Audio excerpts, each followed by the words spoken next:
ಬದುಕೇ ಒಂದು ಆರಾಧನೆ. ಅಕ್ಕ ಇದನ್ನ ಸುಂದರವಾಗಿ ಹೇಳ್ತಾಳೆ. ಸಜ್ಜನಳಾಗಿ ಮಜ್ಜನಕ್ಕೆ ಶಾಂತಳಾಗಿ ಪೂಜೆಯ ಮಾಡು, ಸಮರತಿಯಿಂದ ಹಾಡುವೆ, ಚನ್ನ ಮಲ್ಲಿಕಾರ್ಜುನ ದೇವ ನಿಮ್ಮ ನಗಲದ ಪೂಜೆ ಅನುವಾಯಿತೆನಗೆ. ಪೂಜೆ ಅಂದ್ರೆ ಏನು? ನಾವೇನು ತಿಳಿದೀವಿ? ಬಡ ಬಡ ಹೋಗಿ ಒಂದು ಕೊಡ ನೀರು ಹಾಕಿದ್ವಿ, ಒಂದಿಷ್ಟು ಹೂವ ಪತ್ರಿ ಭಸ್ಮ ಒಂದಿಷ್ಟು ಆರತಿ ಮಾಡಿ ಮುಗಿಸಿದ್ರ ಪೂಜಾ ಅಂತ ನಾವು ತಿಳ್ಕೊಂಡ್ವಿ. ಅಕ್ಕನ ಪೂಜೆ ಅದು ಜೀವನ ಪೂಜೆ. ಜೀವ ಪೂಜೆಯೇ ದೇವ ಪೂಜೆ, ಜೀವಧರ್ಮವೇ ದೇವಧರ್ಮ. ಯಾಕಂದ್ರೆ ದೇವ ಮತ್ತು ಜೀವ ಅದ್ಭುತವಾದಂಥದ್ದು. God is invisible life, life is visible God. ಇದು ಜೀವವೇ ದೇವ ಜೀವನ. ಇದು ಅಕ್ಕನ ಅನುಭವದ ಮಾತು ಎಷ್ಟು ದೊಡ್ಡದು ಅಂದ್ರೆ, ಮನುಷ್ಯನೇ ಈ ಬದುಕೇ ಒಂದು ಪೂಜೆಯಾಗಬೇಕು. ಪೂಜೆ ಮತ್ತು ಬದುಕು ಬೇರೆ ಅಲ್ಲ, ಜೀವನವೇ ಒಂದು ಪೂಜೆಯಾಗಬೇಕು. ಜೀವನವೇ ಒಂದು ಪೂಜೆಯಾಗಬೇಕು. ಸಜ್ಜನಿಕೆಯ ಮಜ್ಜನ, ಶಾಂತಿಯ ಪೂಜೆ, ಸಮರತಿಯ ಮಂತ್ರ. ಅಕ್ಕಿ 3 ಮಾತು ಹೇಳ್ತಾಳೆ. ಈ ಬದುಕು ಪೂಜೆ ಆಗಬೇಕಂದ್ರ ಮಜ್ಜನ ಅಂದ್ರೆ ನೀರು ಹಾಕಿ ಮಾಡುವುದು ಮಜ್ಜನ ಅಲ್ಲ, ಸಜ್ಜನಿಕೆಯ ಮಜ್ಜನ. ಮನ್ಯಾಗ ಸಮಾಧಾನ ಇರುವುದ ಪೂಜೆ, ಎದ್ಯಾಗ ಒಂದಿಷ್ಟು ಸ್ವಚ್ಛ ಪ್ರೇಮ ಇರುವುದೇ ಮಂತ್ರ. ಜೀವನ ಒಂದು ಆರಾಧನೆ ಆಗಬೇಕಾದ್ರೆ 3 ಮಾತು ಹೇಳ್ತಾಳ ಅಕ್ಕ. ಬದುಕೇ ಒಂದು ಪೂಜೆ ಆಗಬೇಕಾದ್ರೆ ಒಂದಿಷ್ಟು ಸದಾಚಾರ ಸಜ್ಜನಿಕೆ ಇರಬೇಕು, ಒಂದಿಷ್ಟು ಸಮಾಧಾನ ಇರಬೇಕು, ಒಂದಿಷ್ಟು ಎದ್ಯಾಗ ಸಹಜ ಪ್ರೇಮ ಇರಬೇಕು. ಇವು 3 ಇದ್ರ ಆ ಬದುಕೇ ಒಂದು ಆರಾಧನೆ. ಒಂದಿಷ್ಟು ಸಜ್ಜನಿಕೆ ಇರಬೇಕು. ಏನು ಸಜ್ಜನಿಕೆ ಅಂದ್ರೆ ಏನು? ಸಜ್ಜನಿಕೆ ಅಂದ್ರ ಬಸವಣ್ಣವ್ರು ಹೇಳಿದ್ರು, ಇದು ಕೂಡಲ ಸಂಗಮ ದೇವನೊಲಿಸುವ ಪರಿ.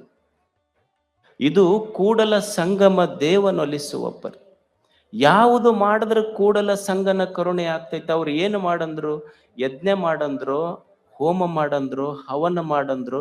ಯಾವುದರಿಂದ ಕೂಡಲ ಸಂಗನ ಕರುಣೆ ಆಗ್ತದೆ? ಯಾವುದು ಕೂಡಲ ಸಂಗಮ ದೇವನು ಒಲಿಸುವ ಪರಿ ಅಂದ್ರ, ಜೀವನದಲ್ಲಿ ಏನು ತಪ್ಪು ಮಾಡಾಕತ್ತಿ ಎಲ್ಲ ತಪ್ಪು ಬಿಡು, ಅದು ದೇವನ ಪೂಜೆ ಅಷ್ಟೆ. ತಪ್ಪು ಮಾಡೋದು ಬಿಡುವುದು, ಒಪ್ಪನ್ನ ಮಾಡುವುದಷ್ಟೆ. ನಮ್ಮ ತಪ್ಪು ಬಿಡಬೇಕು, ಇನ್ನೊಬ್ಬರು ತಪ್ಪೆಣಸುದು ಬಿಡಬೇಕು. ಇವೆರಡೂ ಬಿಟ್ಟಿ ಅಂದ್ರೆ ಅವ ನಿಜವಾದ ಸಜ್ಜನ, ಅವ ಸಜ್ಜನ ಅಂತ. ನಾನು ತಪ್ಪು ಮಾಡೋದು ಬಿಡುದು, ಇನ್ನೊಬ್ಬರಿಗೆ ತಪ್ಪನ್ನು ಎಣಸುವುದು ಬಿಡುದು. ಯಾಕಂದ್ರ ಸಮಾಜ ಹೇಗಿದೆ ಅಂದ್ರ, ಒಬ್ಬ ಗಣಿತ ಪ್ರೊಫೆಸರ್ ಇದ್ರು. ಯಾಕೆ ಮನುಷ್ಯನ ಜೀವನದಲ್ಲಿ ತಪ್ಪುಗಳನ್ನು ಕಡಿಮೆ ಮಾಡಬೇಕು, ಮಾಡೋದು ಬಿಡಬೇಕು ಅಂದ್ರ, ಒಬ್ಬ ಗಣಿತದ ಪ್ರೊಫೆಸರ್ ಇದ್ರು. ಆ ಗಣಿತದ ಪ್ರೊಫೆಸರು ಬರೇ ಗಣಿತ ಕಲಿಸ್ಲಿಲ್ಲ, ಗಣಿತ ಕಲಿಸ್ತಿದ್ದಿಲ್ಲ, ಮಕ್ಕಳಿಗೆ ಗಣಿತದ ಜೊತೆ ಜೀವನ ಪಾಠ ಹೇಳ್ತಿದ್ರು. ಅವ್ರ ಕೊನೆಗೆ ಅವ್ರದ್ದು ಸೆಂಡ್ ಆಫ್, ಇನ್ನೇನು ಫೈನಲ್ ಇಯರ್ ಸ್ಟೂಡೆಂಟ್ಸ್ ಇದ್ರು, ಹೋಗ್ತಿದ್ರು ಅವ್ರು. ಅವ್ರ ಕೊನೆಗೆ ಮಾಸ್ತರ್ ಸರು ಅವರಿಗೆ ಪಾಠ ಹೇಳ್ತಿದ್ರು. ಗಣಿತ ಒಂದ್ ಸಂಖ್ಯೆ ಹೇಳಿದ್ರು, 10 1 10, 10 2 20 ಅಂತ ಹಿಂಗ್ ಬರ್ಕೊಂತ ಹೋದ್ರು. ಕೊನೆಗೆ 10 1 10, 10 2 20, 10 3 30 ಬರೆದು ಕೊನೆಗೆ 10 10 101 ಅಂತ ಬರೆದ್ರವ್ರು. ಹುಡುಗರೆಲ್ಲ ನಗಾಕತ್ರು. ಸರ್ ಕೇಳಿದ್ರೆ, ಯಾಕೆ ನಗಾಕತ್ರಲ್ಲೋ ಅಂತ. ಏನ್ರಿ ನೀವು ಎಷ್ಟು ದೊಡ್ಡ ಪ್ರೊಫೆಸರ್ ಅಂತ ತಿಳ್ಕೊಂಡಿದ್ದೀವಿ, ನಿಮಗೆ ಎಷ್ಟು ಗೊತ್ತಾಗ್ಲಿಲ್ಲ? 10 10 100 ಅಂತ ಗೊತ್ತಾಗ್ಲಿಲ್ಲ, 10 10 101 ಬರೆದಿರಲ್ಲ, ನಗಲಾರ್ದ ಏನು ಮಾಡಬೇಕು? ಅವಾಗ ಪ್ರಾಧ್ಯಾಪಕರು ಹೇಳಿದ್ರು, ನಿಮಗೆ ಗಣಿತ ಕಲ್ಸಕತ್ತಿಲ್ಲ, ನಾನು ಜೀವನ ಕಲ್ಸಕತ್ತೀನಿ ನೋಡ್ರಿ. ನೀವು 10 10 100 ಸರಿಗೆ ಬರ್ದೇನೆ, 100 ಸರಿಗೆ ಬರ್ದಿದ್ದು ನಿಮಗ್ ಕಣ್ಣಾಗ ಕಾಣ್ಲಿಲ್ಲ, ಒಂದು ತಪ್ಪು ಬರ್ದಿದ್ದು ಹೆಂಗ ಕಣ್ಣಾಗ ಕಂಡತೋ, ಸಮಾಜದೊಳಗೆ ನೀವು 100 ಸರಿ ಮಾಡಿದ್ರು ಜನ ಎಣಸುದಿಲ್ಲ, ಒಂದು ತಪ್ಪು ಮಾಡಿದ್ದು ಎಣಸ್ತಾರ ಅನ್ನೋ ಗಣಿತ ಇದು ಜೀವನ. ಇದು ಜೀವನ ಗಣಿತ ಇದು. ಅದಕ್ಕೆ ಮನುಷ್ಯ ಕಲಿಯಬೇಕಾದದ್ದೇನು ಅಂದ್ರ, ತಪ್ಪು ಜೀವನದ ಮೇಲೆ ತಪ್ಪು ಒಪ್ಪುಗಳು ನಡೀತಿರ್ತಾವಿಲ್ಲಿ. ಯಾರೂ ಪರಿಪೂರ್ಣರಲ್ಲ ಇಲ್ಲಿ. ಮನುಷ್ಯ ಕಲಿಯುವುದೇನು ಅಂದ್ರೆ, try to be better than yesterday ಅಷ್ಟೆ.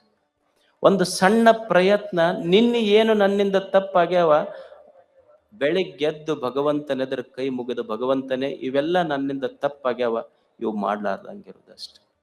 ಗುರುಗಳೆಲ್ಲ ಇಷ್ಟು ಪಾದಯಾತ್ರೆ ಮಾಡಿದ್ರಿಲ್ಲ, ಹಳ್ಳಿ ಹಳ್ಳಿಗೆ ಪಾದಯಾತ್ರೆ ಮಾಡಿದ್ರು, ಮನೆ ಮನೆಗಳಿಗೆ ಪಾದಯಾತ್ರೆ ಮಾಡಿದ್ರು, ಜೋಳಿಗೆ ಹಾಕೊಂಡು ಪಾದಯಾತ್ರೆ ಮಾಡಿದ್ರು. ಎದಕ್ಕ? ತಪ್ಪು ಬಿಡಿಸುವುದಕ್ಕಷ್ಟೆ. ಅವ್ರ ಜೊತೆ ಎಷ್ಟು ಜನ ಹೆಜ್ಜೆ ಹಾಕಿದ್ರು? ಅರಿಯದವರೊಡನೆ 1000 ಹೆಜ್ಜೆ ಹಾಕುವುದಕ್ಕಿಂತ ಇಂಥ ಅರಿತವರ ಜೊತೆ 4 ಹೆಜ್ಜೆ ಹಾಕುವುದೇ ಜೀವನದ ಸಾರ್ಥಕತೆ. ಏನು ಅರಿಯದವರೊಡನೆ ಹರದಾರಿ ನಡೆದ್ರು ಏನು ಉಪಯೋಗ ಇಲ್ಲ. ಅರಿತವರೊಡನೆ 2 ಹೆಜ್ಜೆ ಹಾಕು. ಜೋಳಿಗೆ ಹಾಕೊಂಡು ಹೇಳಿದ್ರಿಲ್ಲ ಗುರುಗಳು, ತಪ್ಪು ಮಾಡಬೇಡ್ರಪ್ಪ ಅಂತ. ಎಷ್ಟು ಚಟಗಳನ್ನು ಜೋಳಿಗೆ ಹಾಕಿಸ್ಕೊಳ್ಳುವ ಕೆಲಸ ನಡೀತಿಲ್ಲ. ಹಳ್ಳಿ ಹಳ್ಳಿಗೆ, ಓಣಿ ಓಣಿಗೆ ಹೋಗಿ ಅವ್ರಿಗಿದೆಲ್ಲ ಯಾಕೆ ಬೇಕಾಗಿತ್ತು ಹೇಳಿ? ಭಕ್ತನ ಬದುಕೊಂದು ಒಪ್ಪಿಗೆಯ ಬದುಕಾಗಬೇಕು. ಕೂಡಲ ಸಂಗತನಗೆ ಬೇಕೆಂದು ಎತ್ತಿಕೊಂಬ ಅಂಥ ಒಂದು ಸುಂದರ ಬದುಕು ಭಕ್ತರದಾಗಬೇಕನ್ನುವ ಕರುಣೆ ಅವರಲ್ಲಿತ್ತದು. ಅವ್ರು ಏನು ಕಲಿಸಿದ್ದು ಅಂದ್ರೆ try to be better than yesterday. ಮನುಷ್ಯ ತಪ್ಪುಗಳನ್ನು ಬಿಡುದು ಮಾಡ್ತೀವಿ. ಈಗ ಎಷ್ಟು ಸೇದುದಿಲ್ಲ, ಅದ್ರ ಮೇಲೆ ಬರ್ದಿರ್ತಾರೆ ಇಂಜುರಿಯಸ್ ಟು ಹೆಲ್ತ್ ಅಂತ ಬರ್ದಿರ್ತಾರೆ. ಅದನ್ನ ತಗೊಂಡ ಓದೇ ಸೇತ್ತೀವಿ. ಮತ್ತೆ ಈಗ ತಿನ್ನೋದಿಲ್ಲ, ಏನು ತಿಂತಾರೆ ಅದು ಚೀಟ್ ಹರಿದು ಹಾಕೊಂಡು ತಿಂತಾರಲ್ಲ, ಅದ್ರ ಹೆಸರು ಮೇಲೆ ಬರ್ದಿರ್ತಾರೆ. ಏನು ಬರ್ದಿರ್ತಾರೆ? ಗುಟ್ಕ ಅಲ್ಲ, ಅದು ತಿಂದ್ರೆ ಗೊಟಕ್ ಅಂತಾರ ಅನ್ನೋದು. ಅದು ಗುಟ್ಕ ಅದ ಹೇಳ್ತಿರ್ತದ ಅಷ್ಟ. ಗುಟಕ್ ತೊಗೊಂಡ್ರು ಒಂದ್ ದಿವ್ಸ ಗೊಟಕ್ ಅಂತಾರ. ಬಿಡುದಿಲ್ಲ ಅದು. ಅಷ್ಟು ಮಜಾ ಅವರು ಸೇವನೆ ಮಾಡೋರು, ಅಷ್ಟು ಚಲೋ ಇರ್ತಾರ ಅವ್ರು. ಅಷ್ಟು ಒಂದಿಬ್ಬರು ಸ್ನೇಹಿತರಿದ್ರಂತ, ಅವ್ರಿಗದು ಬಹಳ ಚಟ. ಎಲ್ಲಿಗೆ ನೋಡಿ ಕಾರ್ಯಕ್ರಮಕ್ಕೆ ಕುಂತಿರ್ತಾರೆ, ಈಗ ಹಾಕೊಂಡು ಕುಂತಿರ್ತಾರೆ, ಉಗುಳ್ಬೇಕಂದ್ರೆ ಸಮಸ್ಯೆ. ಒಂದಿಬ್ಬರು ಸ್ನೇಹಿತರಿದ್ರು, ಅವ್ರು ಹಾಕೊಂಡು ಸಿನಿಮಾಕ್ಕೆ ಹೋದ್ರು. ಇಬ್ರು ಬಾಯಾಗ ಹಾಕೊಂಡು ಕುಂತಿದ್ರು, ಸಿನಿಮಾ ನೋಡಕತ್ತಿದ್ರು. ಸಿನಿಮಾರ 500 ರೂಪಾಯಿ ಕೊಟ್ಟು ನೋಡಕತ್ತಾರ, ಇಂಟ್ರೆಸ್ಟ್. ಅವ ಹಾಕೊಂಡನ ಉಗುಳ್ಬೇಕೀಗ. ಹೊರಗೆ ಹೋದ್ರ ಸಿನಿಮಾ ತಪ್ತೈತಿ, ಇದ್ರ ಅದು ಇಟ್ಕೊಂಡು ಕೂಡಕ್ಕಾಗೋಲ್ದು. ಅಕ್ಕಡಿ ಈ ಕಡೆ ನೋಡಕತ್ತಿದ್ದ. ಅವ ಮಗ್ಲಿದ್ದವ, ಇದ್ ದೋಸ್ತವ. ಯಾಕೋ ಸಿನಿಮಾ ನೋಡೋದ್ ಬಿಟ್ಟು ಅಕ್ಕಡಿ ಈ ಕಡೆ ಏನ್ ನೋಡಕತ್ತಿ? ಇಲ್ಲ, ಒಂದ್ ಸ್ವಲ್ಪ ಹಾಕೊಂಡಿನಿ ನಾನು. ಅಲ್ಲ, ಏನ್ ಮಾಡ್ಬೇಕು? ಉಗುಳ್ಬೇಕಂತ ಮಾಡೀನಿ, ಹೊರಗೆ ಹೋದ್ರೆ ಸಿನಿಮಾ ಹೋಗ್ತೈತಿ. ಇಲ್ಲ, ನಿನ್ನ ಮಗ್ಲದನಲ್ಲ, ಅವನ ಕಿಶೆದಾಗ ಉಗುಳು ಅಂದವ. ಅವಾಗ ಇವ ಅಂದ, ಅಲ್ಲ ಮತ್ತ ಅವನಿಗೆ ಉಗುಳಿದ್ರ ಅವನಿಗೆ ಗೊತ್ತಾಗೋದಿಲ್ಲ ನಂದು. ಅಲ್ಲ, 4 ಸಲ ನಿನ್ನ ಕಿಶೆದಾಗ ಉಗುಳಿ ನಿನಗೇನ್ರ ಗೊತ್ತಾಗೈತೆ ನಂದ? ಈಗ 4 ಕಸ ಉಗುಳಿ ನಿನಗೇನು ಗೊತ್ತಾಗೈತೇನು? ಹಂಗ ಇನ್ನೊಬ್ಬರ ಪಾಕೆಟ್ನಾಗ ಹಾಕೊಂತ ಹೋಗೋದಪ್ಪ.